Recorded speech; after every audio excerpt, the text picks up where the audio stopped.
All right, hello everyone. I am so excited for today because I'm sharing my personal, completely foolproof recipe for the most incredible classic kunafa with cream. We're going to make a dessert that's perfectly sweet, has an amazing texture, and is guaranteed to wow everyone. And I'm not kidding when I say that. Forget all the other complicated versions you've seen. This is it. This is the one. This recipe is going to be your go-to for getting that professional, bakery-quality result right in your own kitchen every single time. So let's dive right in. Here's our game plan. We'll walk through this together in 6 simple stages. We're going to start with the secret syrup. Then we'll craft the Kunafa base, whip up a luscious cream filling, assemble our masterpiece, bake it to golden perfection, and then finish with the grand finale. It's a super clear roadmap to the perfect Kunafa. Okay, first things first, the syrup.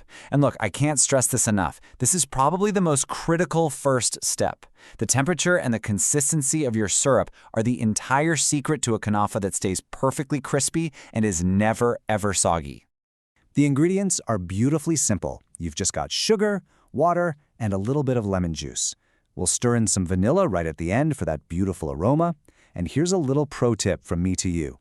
Adding a couple of tablespoons of glucose or even honey is totally optional, but it gives the syrup this gorgeous shine and it helps prevent it from crystallizing later on. The process is just as simple. You're going to combine your sugar, water, and lemon juice in a pot. Once it comes to a boil, and this is the crucial part, you stop stirring. Seriously, hands off. Just let it simmer for about 15 minutes. Then pour it into a separate bowl to cool down completely. Once it's totally cool, then you can stir in that lovely vanilla. That cool, thick syrup hitting the hot kunafa later on, that's what creates the magic. All right, with our syrup chilling out, it's time to prepare the kunafa base. We're focusing on 3 key things that make it absolutely exceptional: the texture, the color, and of course, that incredible flavor. You only need 3 things for this: the shredded kunafa dough, some powdered sugar, and melted ghee. And just a quick word on the ghee. Using a good quality ghee makes a world of difference in the final taste. It gives you this rich, nutty flavor that you just can't get from anything else. So, how do we guarantee that perfect, even, golden brown finish and that ultimate crispy texture? Well, I have 2 little secrets I always use, and they are so simple. And here they are. First up, powdered sugar, not granulated. The powdered sugar melts evenly and it coats every single little strand of the dough, giving you that beautiful uniform golden color. Second, using ghee, not butter. You see, butter has a higher water content, which can actually make your kunafa a bit soft. Ghee gives you that unmatched rich flavor and the ultimate crispy bite. Now for the heart and soul of our kunafa, the cream filling, or what we call bil-Qishta. Now the key here is to create a luscious, rich center that is intentionally unsweetened. This provides the perfect balance to the sweet syrup that we're going to pour all over it later. So for our rich and creamy filling, we'll need milk, cornstarch to thicken it up, a tiny bit of flour, a can of table cream or bil-Qishta, and some vanilla. Now notice what's missing here? That's right, 0 sugar. All the sweetness is going to come from the syrup later, which creates this perfect harmony of flavors. Okay, here's another one of my favorite little kitchen secrets. Just 1 single tablespoon of all-purpose flour. I know it sounds small, but it makes a huge difference. The flour works with the cornstarch to create an incredibly smooth, velvety, and stable cream that holds its shape beautifully when you slice into the kunafa later. Making this cream is super quick and easy. The most important rule is to whisk all your ingredients, except for the vanilla, together while the milk is still cold. This is your insurance policy against lumps. Then put it over medium heat, and you must stir constantly. Don't walk away. Once it thickens and you see some bubbles, take it right off the heat and immediately stir in your vanilla. Perfect lump-free cream every single time. All right, all of our components are ready. Our syrup is cool, our base is ready, our cream is warm. Let's move on to the fun part, the assembly.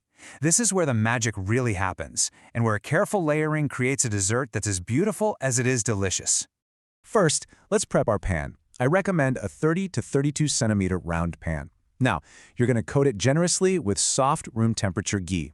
Then, press about 2/3 of your kunafa mixture firmly into the base and, this part is really important, build high, sturdy walls up the sides of the pan. These walls are what will hold our beautiful cream filling in. Now listen up, because this is maybe the most important tip I can give you for assembly. Pour your warm cream filling into the kunafa base, and then you wait. Let it sit for about 15 to 30 minutes. This lets the cream cool down just a bit and form a little skin on top. which prevents that top layer of kunafa from sinking in and getting soggy. It is a game changer for getting clean, perfect layers. Once your Kunafa is assembled, it's ready for a hot oven. We're going to bake it at 200 degrees Celsius, which is 400 Fahrenheit. You'll know the bottom is done when the edges turn a deep golden brown and they start to pull away from the sides of the pan. At that point, you can just switch on the broiler for a minute or two to get that perfect color on top. The Kunafa is out of the oven, your kitchen smells absolutely incredible, but we are not done yet.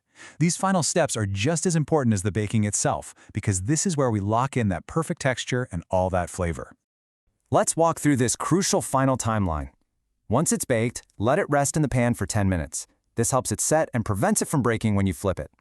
Then, confidently invert it onto your serving platter and immediately pour over that completely cool syrup you made earlier. You're going to hear this amazing sizzle. Now I know it's tempting, but let it sit again for at least 15 minutes to soak up all that goodness. Before you serve it warm, maybe with a sprinkle of crushed pistachios. And this is what all that work leads to, the perfect bite. It's a true symphony of textures. You get that audibly crispy, golden top layer, which gives way to a softer, syrup-soaked middle. And then you finally hit that luscious, warm, melting cream filling in the center. It is absolutely divine.